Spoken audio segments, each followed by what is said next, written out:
안녕하십니까. 국민의힘 비례대표 김하영 의원입니다. 먼저 본 의원에게 존경하는 백인규 의장님, 동료 의원 여러분, 그리고 이강덕 시장님과 이천여 공직자 여러분께도 감사드립니다.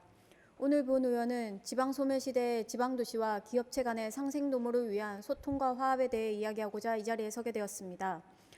저는 우리의 포항이 너무도 자랑스럽습니다. 포항이라는 두 글자만 들어도 가슴 깊은 곳에서 표현조차 어려운 뜨거움이 솟구칩니다. 구한말 조용한 오지 어촌이었던 포항은 사회개혁의 선각자로서 동학운동을 주도했습니다. 일제강점기에는 독립운동의 요람이었고 6.25 전쟁 때는 형산강을 붉은 피로 물들였던 어린 학도병들의 희생이 대한민국을 지켜냈습니다. 전쟁 후 폐허가 된 조국을 산업화로 이끌며 새마을의 기적으로 백성의 굶주림을 해결하는 데 앞장선 것도 우리 포항이었습니다. 우리는 이러한 저력으로 인구 5만의 작은 어촌 마을을 국가산업의 중심이자 50만 인구의 위용을 자랑하는 경북 제1의 도시로 키워냈습니다. 나아가 우리 포항은 4차 산업혁명을 선도하는 해양문화관광 인류도시로서 환동의 물류중심 도시의 꿈을 이뤄가고 있습니다. 이러한 포항의 근대 역사 속에는 단짝과 같은 동반자가 있습니다. 바로 포항제철 포스코입니다. 포스코는 대일청구권 자본을 종잣돈으로 건설되어 산업의 쌀이라는 철강을 자급자족하며 경공업 위주였던 국가산업을 조선, 자동차, 석유화학 등 중화학공업 중심으로 탈바꿈시켰습니다. 저는 과거 포항제철이 주도한 국가산업체제의 전환이 조국 근대화의 초석이 되었고 이를 토대로 우리 대한민국 경제 12의 경제대국으로 자리매김할 수 있었다고 확신합니다. 물론 그 과정에서 포항 시민의 재산권과 환경권에 대한 희생과 헌신 없이는 이 모든 것이 불가능했을 것입니다. 포항 시민은 포스코의 성장을 위해 수많은 희생을 감내했고 포스코는 포항 시민에게 양질의 일자리를 제공하여 포항시가 선진도시가 되는데 중추적 역할을 해왔습니다. 지역 경제 발전과 국가 산업 발전이 선순환 구조를 보여준 대표적 사례라고 할 수 있습니다. 하지만 그렇게 동고동락을 함께해온 포항 시민과 포스코의 상생관계가 최근 들어 큰 위기를 맞고 있습니다. 글로벌 경쟁이라는 시대적 변화를 맞이한 가운데 기업들은 거대한 변화의 물결에서 생존하기 위해 각고의 노력을 기울이고 있습니다. 포스코도 마찬가지일 것입니다.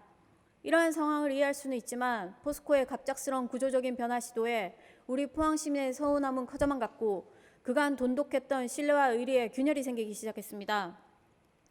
하지만 포스코가 글로벌 시장 환경으로의 변화를 두려워하고 현실에 안주하며 도태된다면 우리 포항시도 인구 감소 등 심각한 위기에 직면할 것이 자명한 일입니다. 글로벌 경쟁 시대를 맞은 기업의 생존 전략과 그간 성장의 발판을 마련해준 지역과의 상생 전략의 복잡 미묘한 이해관계가 엇갈리게 된 것입니다. 관계가 꼬이고 위기에 처할 때에는 오히려 단순화시킬 필요가 있습니다. 각자 기본의 위치와 역할에서 서로의 관계를 돌아보면 답은 쉽게 찾을 수 있습니다. 포항시가 꿈꾸는 지속발전 가능한 도시와 포스코가 꿈꾸는 철강을 넘어 미래산업 중심기업 포스코가 될 수 있는 상생의 해답을 만들어내야 합니다. 우리는 서로 존중하고 배려하는 지혜를 모아 기업과 지방정부가 합리적이고 생산적인 상생 방안을 찾아 포항시민께 보고해야 하는 숙제를 풀어야 합니다. 그러기 위해서는 원칙을 존중하고 기본을 이해하는 노력을 해나가야 합니다. 기업의 역할은 이익을 추구하고 건전한 경영을 통해 지방재정 확충에 기여하고 양질의 일자리를 창출해 시민들의 정주 여건을 향상시키는 것입니다. 또한 지방정부의 역할은 기업이 목적을 달성하는 데 필요한 기반을 조성하며 시민의 환경권과 재산권, 기본권을 지켜낼 수 있는 상생의 묘안을 찾아내야 합니다. 지금 포항시와 포스코는 상생협력 TF를 가동하고 있습니다.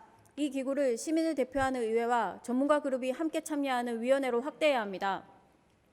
이를 통해 지방소멸시대의 지방도시와 기업이 상생할 수 있는 롤모델을 찾아내야 할 것입니다. 그 상생의 묘안을 찾아내기가 쉽지 않을 수도 있습니다.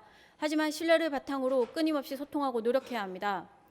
지난 50년간 다져온 서로에 대한 신뢰와 사랑을 조속히 회복하고 동일한 목표를 지향하는 한 가족으로서 시대를 맞이할 준비에 나서야 합니다. 그래야 포항과 포스코의 동반 성장을 이뤄갈 수 있을 것입니다.